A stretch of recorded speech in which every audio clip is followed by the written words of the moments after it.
Hello বন্ধু-বান্ধবগণ, সবাইকে রমজানের অনেক অনেক শুভেচ্ছা। তো প্রতি বছর আমি রমজানে ঘরবাড়ি ক্লিনিং করি, অবশ্য 2-3 দিন আগে করি, কিন্তু এবছর একটু বেশি লেট হয়ে গিয়েছে কারণ আমার আম্মু অসুস্থ। এর মধ্যে যা পারছি সুবিধা মতো গুছিয়ে নিচ্ছি। তো সবার ফার্স্টে আমি কিচেনটা পরিষ্কার করব, কারণ এই রমজানে কিচেন পরিষ্কার না করলেই না। এখানে সব রোজার সেহরি ইফতারে খাবার রান্নাবান্না করা হবে। তো আমি সবার ফার্স্টেই এখানে সব গুছিয়ে নিচ্ছি, বেশি কিছু করছি না, শুধু যেগুলো একটু পরিষ্কার করার কথা সেগুলো করছি। তো এর আগেই আমি আমার আম্মুকে একটু ব্যায়াম করিয়ে নিলাম। ডাক্তার বলে দিয়েছে যে এই এলিজার্ভ পরানোর পর ব্যায়াম এবং হাঁটা চলা তো মাস্ট। দেন আমি চলে যাব আমার ঘর বাড়ি গোছানোর কাজে। তো এখানে আমি একটু ঢং করে নিচ্ছি যে কীভাবে ঘর গোছাবো, তোমাদের শেখাচ্ছি।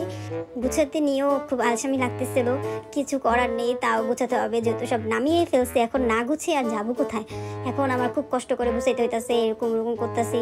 এই যে, আর আমার আপু টমেটো সসের বোতলের মধ্যে তেল রেখে দিয়েছে, আর সেটা খেয়ে আমার এখন বমি আসতেছিল।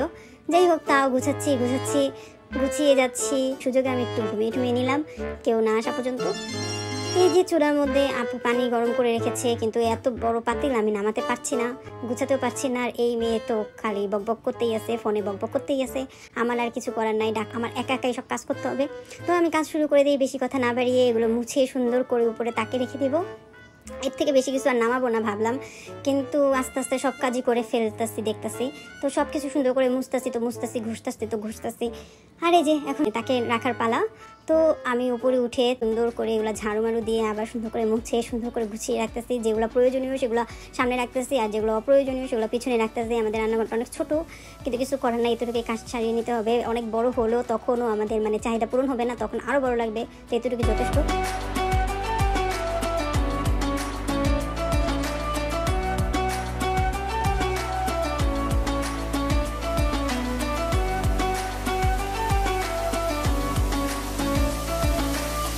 এখন আমি ভিডিও করব, তাই দরজা লাগিয়ে নিলাম যাতে কেউ এসে না দেখে যে আমি ভিডিও করতেছি। তো আমি এই যে যেগুলো আব্বু বাজার এনেছে সেগুলো আমি সুন্দর করে গুছিয়ে বয়ামে রেখে দিলাম।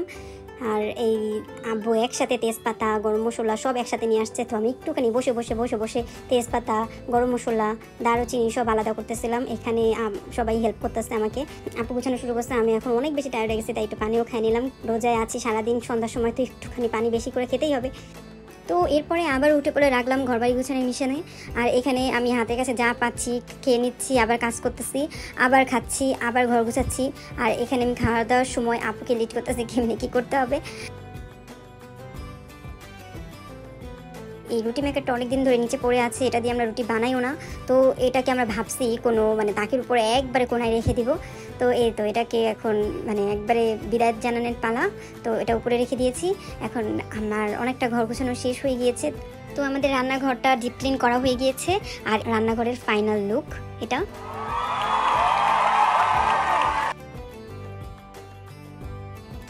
আমি যে টেবিলের নিচে অনেক মাকড়সার জাল ছিল, ওগুলো আমি পরিষ্কার করে নিচ্ছি। অনেক ধুলাবালি পড়ে গেছিলো, ওগুলো সুন্দর করে পরিষ্কার করে পুরো ঘর গুছাচ্ছি। এই টাইমেই আমার খুবই বেশি মাথা ব্যথা ফিল হচ্ছিল। তাও ভাবতেছি এতটুকু আগে গুছিয়ে নেই, ঘরবাড়ি অনেকটা নোংরা হয়ে গিয়েছে। এতদিন হাসপাতালে দৌড়াদৌড়ি করতে ঘরবাড়ি কোনো গুছানোই হয়নি। এরপরে দেখলাম অনেক বেশি মাথা ব্যথা করতেছে, তাই আমি যে তাড়াতাড়ি শাওয়ার নিয়ে আসলাম। এখন শুয়ে থাকবো, আর কাজ করব না, একবারে কালকে সকালেই করবো। তো আবারও চলে আসলাম পরের দিন সকালে। তো ঘুম থেকে উঠেই আমি প্রত্যেক রুমের বিছানাগুলো আগে গুছিয়ে নিলাম। আর কালকে রাতেই আমি ওয়াশিং মেশিনে সব কাপড় চোপড় দিয়ে দিয়েছিলাম। যত কাপড় চোপড় আছে সবগুলো দিয়ে দিয়েছিলাম। সো এগুলো এখন ভাঁজ করার পালা। তো আমি বসে এগুলো ভাঁজ করতেছি। রোজার সময় নামাজ কালাম পড়তে হবে, তো সব কাপড় চোপড় একবারে পরিষ্কার পরিচ্ছন্ন থাকা দরকার। আর এগুলো আমি সুন্দর করে ড্রয়ে রেখে দিলাম। এরপর আমি আমাদের রুম গোছানো শুরু করেছি। যত খাতা বালিশ আছে সব ভাঁজ করলাম। আর এই যে ওয়ার্ড্রোবের উপরে হাবি জাবি সব কিছু এখানে রাখা, তো এগুলো ভালো করে গুছাচ্ছি। যেহেতু কালকে রাতে অনেক বেশি মাথা ব্যথা করতেছিল, একটা ওষুধ খেয়ে ঘুমিয়ে পড়ছি। এরপর সকালে উঠে দেখি একবারেই মাথা ব্যথা গায়েব হয়ে গেছে। তাই সকাল ভোরে উঠে এগুলো সব গুছানো শুরু করেছি। যত তাড়াতাড়ি গোছানো সম্ভব গুছাচ্ছি, এরপর আমি দেখছি যে কীরকম লাগে। তো এগুলো হচ্ছে ফাইলপত্র, যেগুলো রেগুলার লাগে। তো এগুলো আমি হাতের কাছেই রেখে দিচ্ছি যাতে সহজেই পাওয়া যায়। এরপরে আমি চলে গেলাম আমাদের ড্রেসিং টেবিল গোছানোর জন্য। এখানে অনেক নেল পালিশ, লিপস্টিক, আইলাইনার শুকিয়ে গিয়েছিল, যেগুলো আমি ফেলে দিয়ে সুন্দর করে গুছিয়ে রেখেছি এবং ঈদে কী কী কিনতে হবে সেটার জন্য লিস্ট করে ফেলেছি। আর এগুলো গুছিয়ে রাখার মানে হচ্ছে যে মানে শপিংয়ের একটা প্ল্যানিং হওয়া আর কি। তো এই তো আমি সব অর্গানাইজ করে রাখছি। এখন জিনিসপত্র খুবই কমে গিয়েছে, কারণ বেশিরভাগ জিনিসই ফেলনা হয়ে গেছে। তো এই তো আমার রুমের ফাইনাল লুক পুরোপুরি গুছানো হয়ে গিয়েছে। তো আজকের জন্য এখানে বিদায়, আল্লাহ হাফিজ।